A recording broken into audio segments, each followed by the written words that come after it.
Magandang araw mga ka-farmers sa inyong lahat. Nandito po ngayon ako sa loob ng fish pond kasi may nagsuggest sa akin na yung fish pond gustong makita. Tapos ngayon ituturo ko naman ngayon sa inyo yung paano gawin yung fish pond na to. Ito po.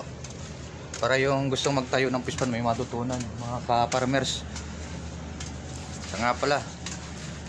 Medyo may shoutout muna ako sa mga nag-subscribe sa akin. Maraming salamat po sa lahat na nag-subscribe sa akin mga ka-farmers. Ito po. Shoutout ko po. Maraming salamat sa iyo Sir George Kubkubo, Chalri Puranda, Analin Quinto, Ian Panikan, Raisa Marie, Dinisal, Mirasol Julie. Ayan po, maraming salamat po sa inyo. Harry Rayos, Dimac Rigor Rayos, yung mga insan ko mga Rayos, maraming salamat sa inyo. Lotlot Arenas, Sineida Gascon, yun, number 1 natin yan. Subscribers, maraming salamat sa inyo. Saka kay Ate Jocelyn Amuso, Tabayag, lalo na kay Christian, isang agricultural, nasa Japan naman siya. Kay Christian Curoso, Brad, ingat ka dyan, ingat po kayo lahat. Maraming salamat po sa inyo sa mga patuloy nagsusubscribe sa YouTube channel ko. God bless po sa inyong lahat. Maraming salamat po sa suporta nyo. Ngayon po dito ako sa loob ng fish pond. Ito po, papakita ko sa inyo kung paano style ng fish pond dito. Ayan, ayan po, parang pinaka-oxygen niya yung kulay dilaw na yan. Tapos ito po yung ano niya, yung hose tubo niya, kung paano nagsusupply ng tubig. May makina rin po to. Ito po yung nagsusupply ng tubig para malagyan ng tubig to. Ganito po style ng fish pond dito mga ka-farmers. Ano, nakita nyo? Ayan, ganyan siya kalaki. Yung gusto magtayo ng fish pond na ganun nga, yung ayaw masira yung lupa nila, ayaw hukayin. Ganito po paraan na gagawin nyo mga ka-farmers, mga kaibigan natin, mga farmers dyan gusto magtayo ng fish pond. Ganito po itsura nya. Ayan po. Kaya lalagay kayo ng hollow blocks kung gusto, gaano kalaki gusto nyo. Kaya papabuhusan nyo. Ayan, ganyan. Ayan, ganyan lang gagawin nyo mga ka-farmers. Yung mahilig mag-fish pond na ayaw masira yung lupa, ayaw hukayin. Ayan po. Ito po yung ano nya, yung bukasan nya ng tubig. Bago kayo maglagay ng tubig, magbukas dito, mag-open ng makina ng water pump, kailangan nakabukas lahat ng mga pipe na to. Naka-open lahat yan para diretso yung tapo ng tubig. Huwag nyo bubuksan yung water pump na hindi nakabukas yan. Ganyan po style nyan mga ka-farmers, yung walang laman. Ayan po. Ayan mga ka-farmers. Ito naman yung makina, yung nagsusupply ng tubig. Dito nang gagaling. Ito po yung makina nya, nilin niya ng tubig. Ayan po. Ito naman po nang gagaling. Ayan o, may makina siya. Ito nagsusupply ng di kuryente naman siya. Ito yung makina nagsusupply ng tubig. Galing po yun doon sa dulo, sa kabila, yung may malaking makina ron. Papakita ko rin po sa inyo lahat mamaya yung makina, kung saan nang gagaling yung makina, yung tubig nya. Ayan po style nya, walang laman, para makita nyo. Hanggang dibdib ko lang po yan. Ito, hanggang dito ko lang yung pantay nya. Hanggang dibdib lang yung tubig. Ito po yung style nya, paano, kasi may outlet din to. Ayan po style nya. Ayan, may palabas na tubo rito sa labas. Ayan, palabas dyan. Tapos kung ibababa, kung magtatapon kayo ng tubig, ibababa nyo lang to. Yan, may, nakita nyo may elbow. Ayan, may elbow siya. Bababa nyo lang ng ganito to para yung tubig ho mabawasan, tapon ng tubig sa labas. Ganun lang mga ka-farmers, para hindi kayo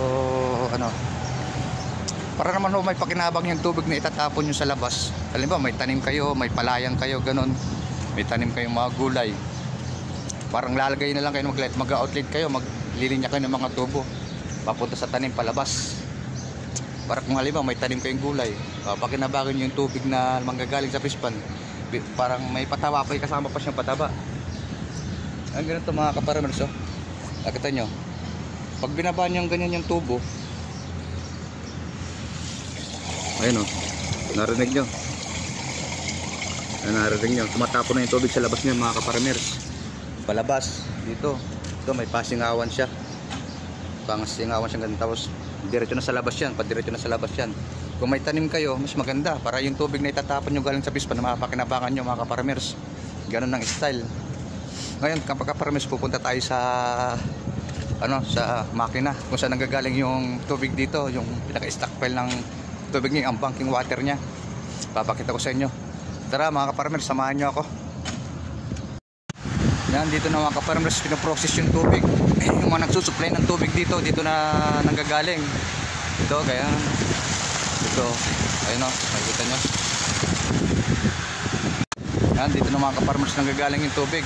Ayan, ayun o, magana siya, may floater. Yan, nagkumagana lang. Yung tubig sa pispan dito nanggagaling. Kasi tubig alat yan eh. Tubig alat yan mga ka-farmers yan. Tubig alat yan. Ito, may tubig siya. Nakita nyo yan, may tubig siya. Puno siya ng tubig. Yan yung galing sa ilalim na kasi may nakasingking na tubo. Yan, kita nyo. Yan tubig alat yan. Kita nyo yung mga puti-puti asin yan. Yan o. Yan. Galing sa ilalim yan mga ka-farmers. Tapos ito naman isang isang butas na to. Yung tubig na to, dito naman kinukuha yung pandilig sa halaman. Pero hindi na maalat yan mga ka-farmers kasi dumadaan na sa makina yan. Ayan o.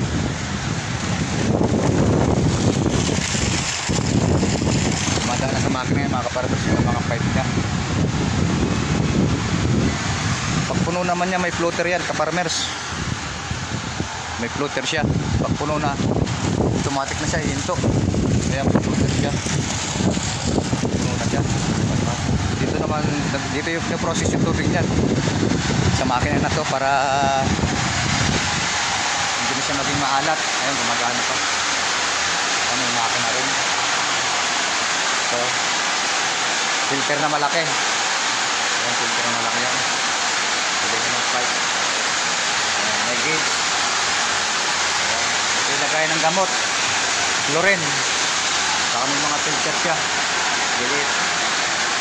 Ayan, mga teaspoon. Yung chlorine na hinahalo mga ka-farmer. Ayan siya. Ayan, may makina rin na malaki. Ayan, filter. Ito filter din na malaki. Ito na yung nagpo-process ng tubig. Ayan. Ayan, may mga pipe siya. Ayan.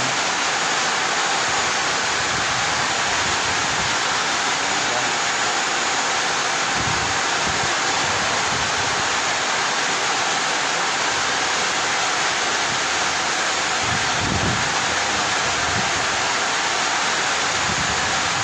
Ito yung makina niya. Yung kuryente rin. Yung machine niya, nagpapagana. Yung off niya. Yung main off, auto yan. Yung sasara lang. Ayan. Naka-on siya.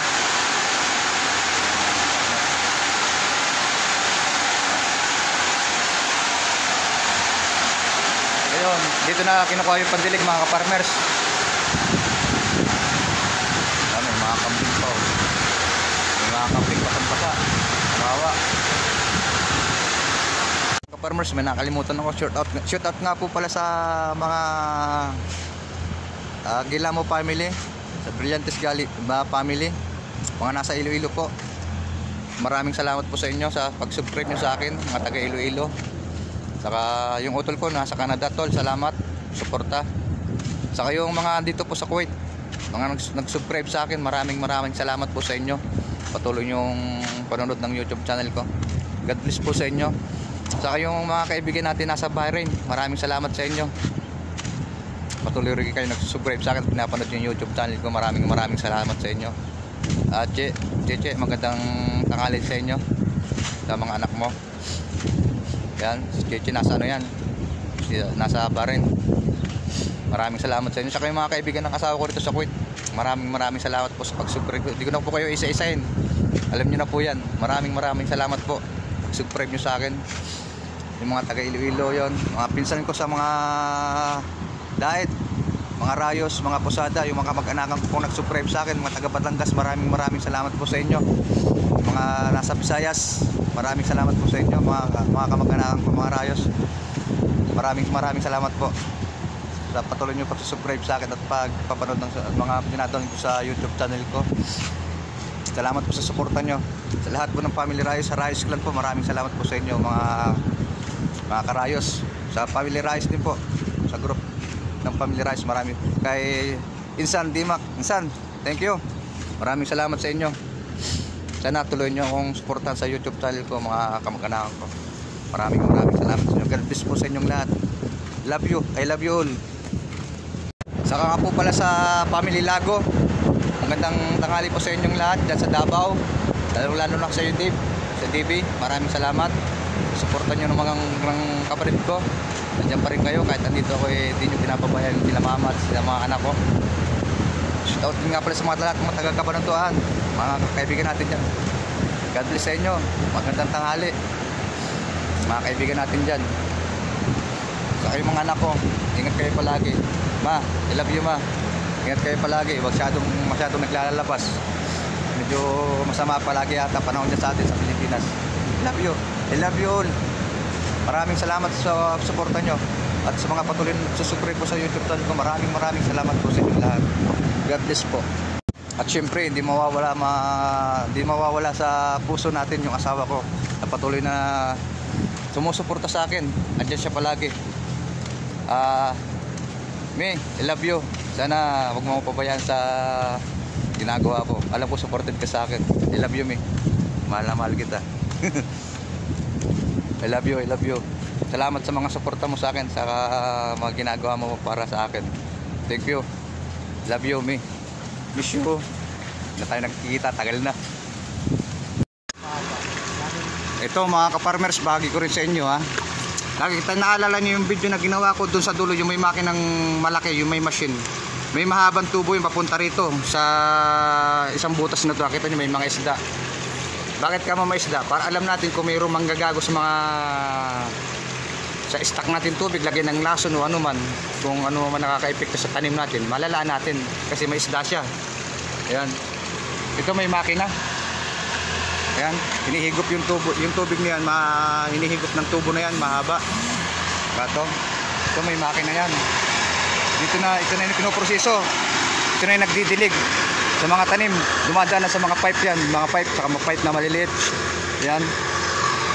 Kung makikita nyo ito mga farmers, dito kami nagmimix ng pataba.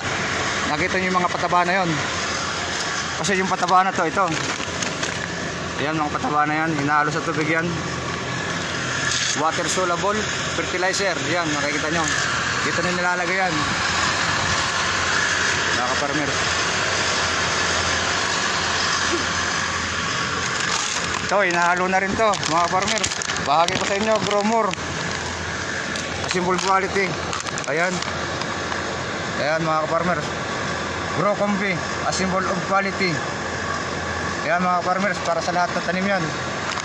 Para may share tayo. Huwag tayo magtago ng lihim na nakakatulong sa mga panananim natin.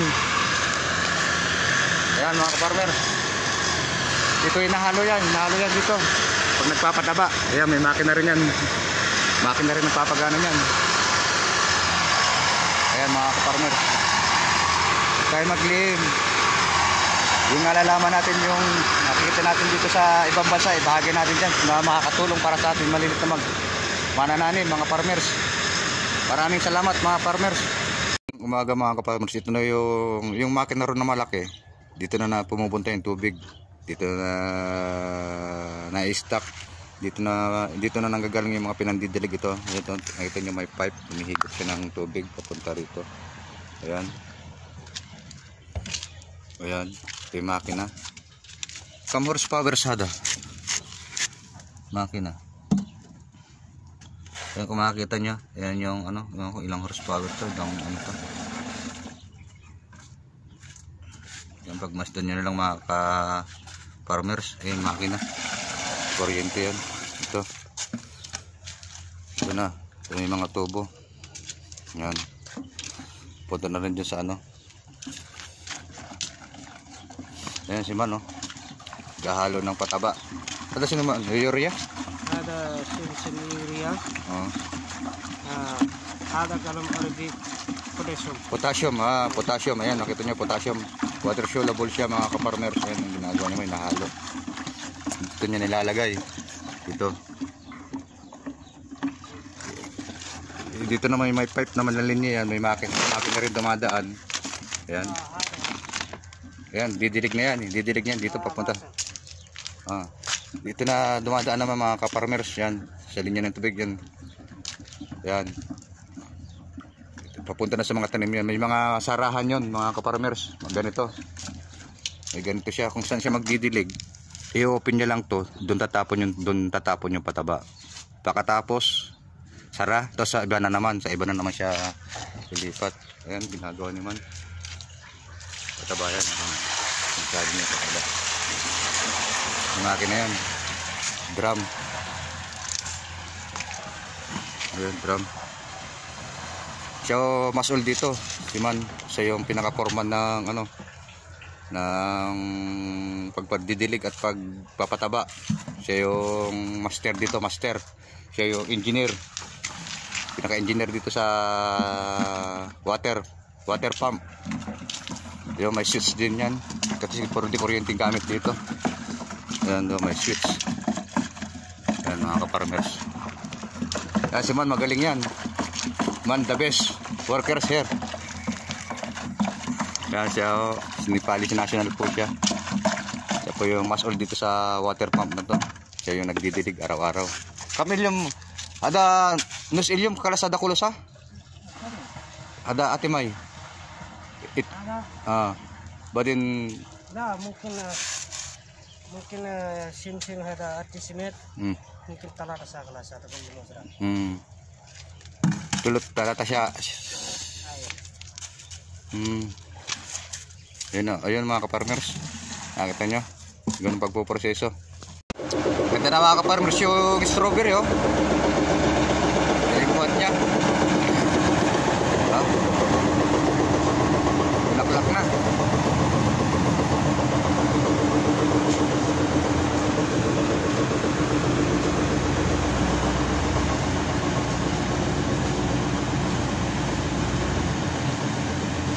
Ang ano niya oh. Bulaklak na siya. Isang buwan pa lang to mga kaparmers.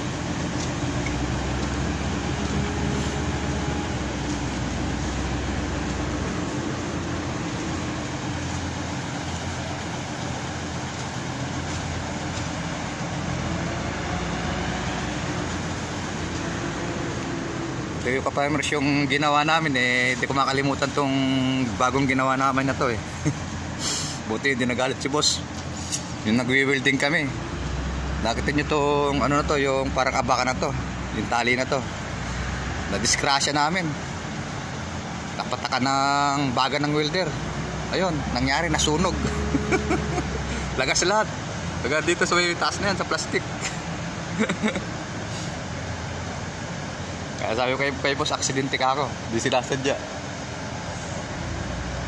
Ayan mga kaparmers. Ganda na yung ganda na yung tubo nung strawberry. Walang medyo madamo pa. Medyo madamo. Pag nalilinis. Dami pang nililinisan